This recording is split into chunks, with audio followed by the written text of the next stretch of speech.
మన దేశంలోని లాస్ట్ 24 అవర్స్‌లో జరిగిన సంఘటనలేంటో చూద్దాం. గోవాలోని వర్షంలో తమ పిల్లలు తడవకుండా కాపాడుతున్న తల్లిదండ్రులకు ఆ పిల్లలకు ఒక అతను రెయిన్ కోట్ ఆఫర్ చేశాడంట. కర్ణాటకలోని కొప్పల్లో గొర్రెలు కాలుస్తూ తన నీటి చదువుకొని నీటిలో పాస్ అయి ఇప్పుడు తను డాక్టర్ అవ్వాలనుకుంటున్నాడంట. ఆంధ్రప్రదేశ్‌కి చెందిన ఒక కార్పెంటర్ కుమార్తె లూనార్ శాటిలైట్ మిషన్‌కు ఎంపికైంది. చెంబూరులో జరిగిన నిరసనల సమయంలో పోలీసులు వాళ్ళందరినీ కస్టడీకి తీసుకుంటే వ్యాన్లు ఎక్కించుకొని వెళ్తుండగా ఒక అతను డోర్ తీసి వాళ్ళందరినీ కాపాడాడు. నీట్ పేపర్ లీక్ వ్యవహారంలో ప్రధాని Modi fast track court appearance తెచ్చినా సరిపోదు, ఖచ్చితంగా central education minister Dharmendra Pradhan resign చేయాలని చెప్పి సిజేపీ ప్రొటెస్ట్ చేస్తున్నారు. దిశా పటాని సిస్టర్ సిజేపీ ప్రొటెస్టులో భాగమైనందుకు నన్ను కూడా బలవంతంగా కొట్టారని చెప్పి చెప్పింది.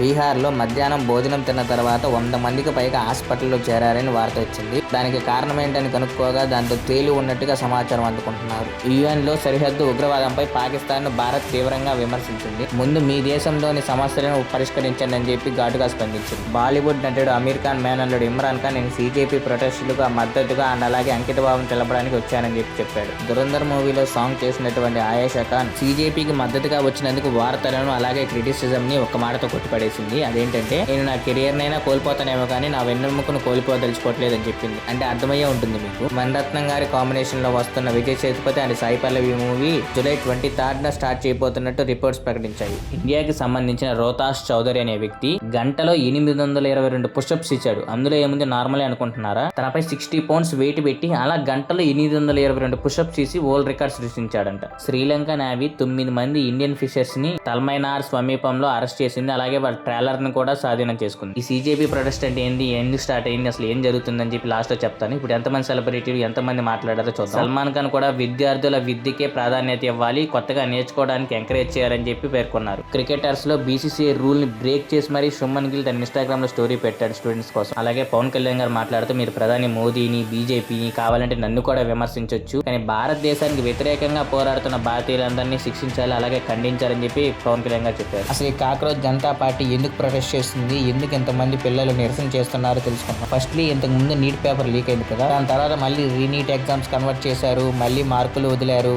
ఇదంతా ప్రాబ్లం లేదు. మళ్ళీ మార్కులు వదిలినప్పుడు కూడా పర్సంటేజ్ వదిలినప్పుడు కూడా చాలా తేడా వచ్చింది. అందువల్ల పిల్లల భవిష్యత్తు ఎంతో ఇబ్బంది పడుతుందని ఈ నిరసన ప్రారంభించారు. సిజేపీ ప్రొటెస్ట్ చేసింది ఏంటంటే నీట్ పేపర్ ఎందుకు లీక్ అవుతుంది, central education minister Dharmendra Pradhan resign చేయించాలి అని వాళ్ళందరూ గట్టిగా ప్రొటెస్ట్ చేస్తున్నారు. ఢిల్లీలోని పిఎం రెసిడెన్స్ లో జంతర్ మంతర్లో అందరూ గట్టిగా ప్రజెంట్ చేస్తుండటంతో మన పోలీసులు దాడి కూడా చేస్తారు. మొన్నటి వరకు ఎవరు సెలబ్రిటీలు మాట్లాడలేదు, నిన్న మొన్నటి నుంచి సెలబ్రిటీలు కూడా మాట్లాడతారు. దానివల్ల నేను ప్రధాని మోడీ గారు మాట్లాడి వీడియోని సోషల్ మీడియాలో అప్లోడ్ చేశారు. శుక్రవారం క్యాబినెట్ మీటింగ్ జరుగుతుంది, మేము సోమవారం మీకు ఒక అప్డేట్ ఇస్తామని చెప్పి ఎటువంటి ఇబ్బంది లేకుండా చేస్తామని చెప్పి ప్రధాని మోడీ గారు చెప్పారు. 26 రోజుల తర్వాత నిన్నే సోనం వాంచుక్ గారు తమ నిరసనను ఆపేస్తున్నట్టు తమ అనుకున్నది జరుగుతున్నట్టు ట్విట్టర్ లో ట్వీట్ చేశారు. మోడీ గారు కూడా సోనం వాంచుక్ హెల్త్ గురించి ట్వీట్ చేస్తూ మాట్లాడారు. బట్ రేపు సోమవారం ఎటువంటి ఆదేశాలతో మీటింగ్ జరుగుతుందో చూడాలి. 2026లో కర్ణాటకలో అడ్వాన్స్ బుకింగ్ లో దురంధర్ 2ని బీట్ చేసిందంట జననాయకన్. కానీ జననాయకన్ మూవీకి ఫస్ట్ డే మాత్రం షాకింగ్ కలెక్షన్స్ వచ్చాయి. ఇండియాలో కేవలం 46 crores మాత్రమే వచ్చాయంట. And worldwide 78 crores gross మాత్రమే వచ్చిందంట. లియో, బీస్ట్, గోట్ మూవీల కంటే చాలా తక్కువ వచ్చినట్టు సినీ వర్గాలు పేర్కొన్నాయి.